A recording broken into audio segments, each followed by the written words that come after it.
salibonani makadi Mure Zimbabwe. Welcome to another episode of the Girls Table podcast. I'm your host, Louisa Mwatse. This podcast will deliver content surrounding gender and electoral processes along with other relevant information. Let's get on with our topic for the day, which is knowledge surrounding electoral processes. Are we in the know about our rights as voters? Are we well educated on electoral processes in general? Joining me to dive deeper into this topic are two lovely ladies who have and still are embarking on their journey in law. I will let them introduce themselves to you. Ladies. Greetings, esteemed Zimbabweans. I'm Melissa Tunguri, age 26. I'm a lawyer by profession. I feel so honored to be a presenter today at the Girls Table. My name is Priska Choriel. I'm a late age 22 years and I'm currently studying law at the University of Zimbabwe. I'm doing my second year. Wow, nice to meet you ladies. So I'm going to start with you, Priska. When did you first get introduced to the topic of politics or electoral processes rather? And upon hearing about it, were you intrigued to find out more about it?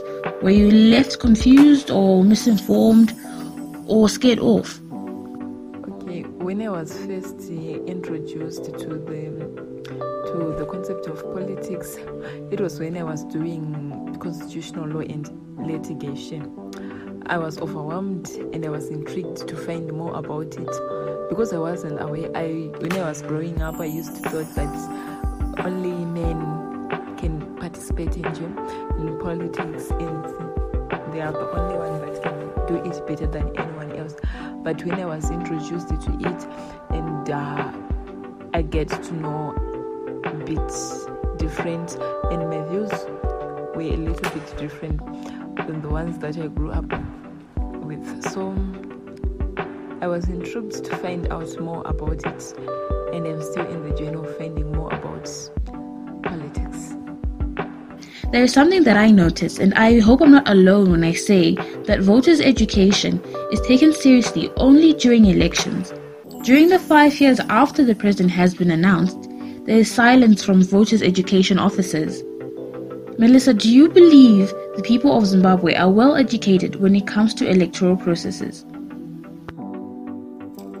I'm of the opinion that the general populace of Zimbabwe does not have sufficient and timely information about electoral processes.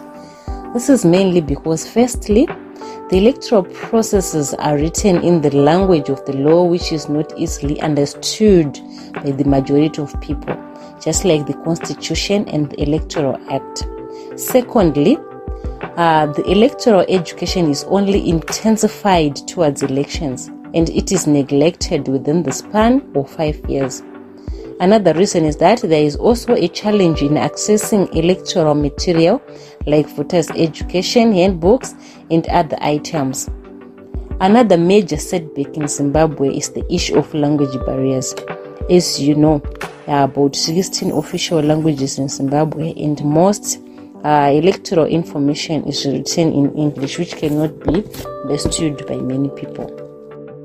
For the common man who cannot gain access to the internet or is illiterate and cannot get any information about electoral processes, it is easy for them to be misinformed about their rights and be bribed or talked into voting against their will, which is a violation of their voters' rights. Melissa, what can people do to avoid falling victim to misinformation, and how best can they stay informed? There's a commonly known saying which was that knowledge is power. I believe citizens who are deprived of important knowledge or information are disempowered people. Their rights can be easily violated and such people do not even know remedies are available to them.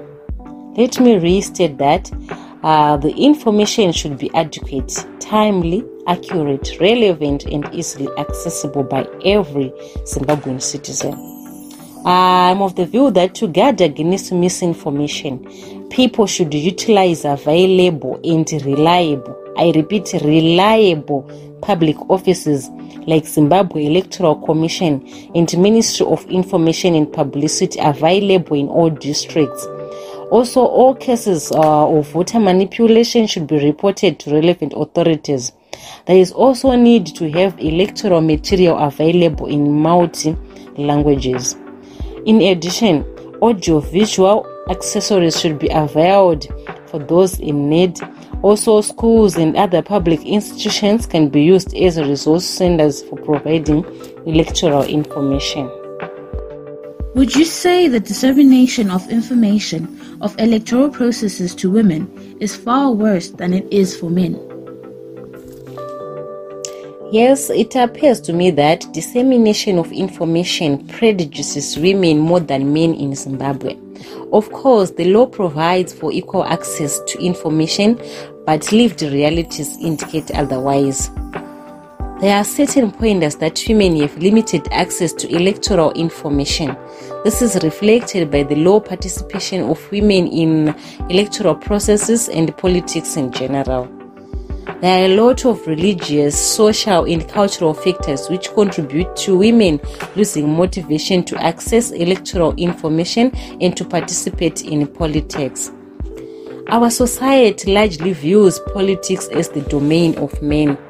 As such, much information is shared among men. For instance, Mutoko Rural District Council currently has only 2 female councillors out of about 30 councillors. The gender gap is surely just too wide, which indicates that there is a clear dissemination of electoral information in favor of men more than women. It is safe to say that it is important for women to be involved in electoral processes.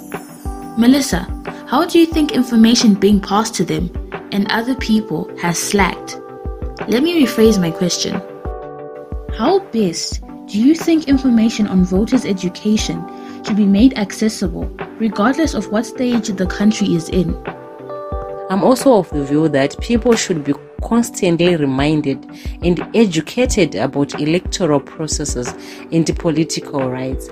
The state also has an obligation to ensure that the citizens know their rights and the processes involved.